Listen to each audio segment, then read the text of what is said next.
yağlar üstünde gidin ata babalarımın mekanı dağlar. Arqoqların maniler sizin Prağın şığrının dükkanı dağlar.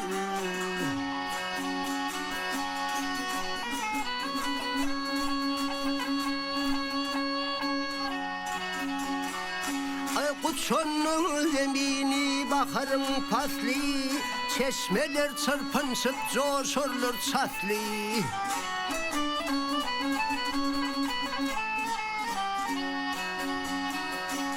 Açılır laleler cennettir misli Aşıklarından kan dağlar.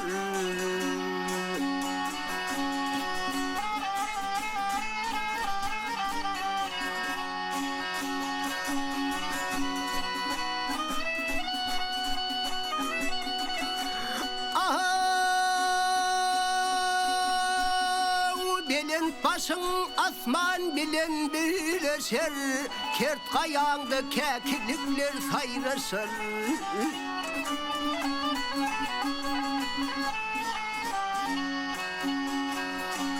Zülvülünde şiir peylemler arlaşır. Duş gelse eymenir yeken dağlar. Sana seyran eden hayranır şattır Gamgınık ey dağlar Dövrum yattır. Muğul öz perdendin ömrü şayattır Göz açıp beynimin bekanı dağlar.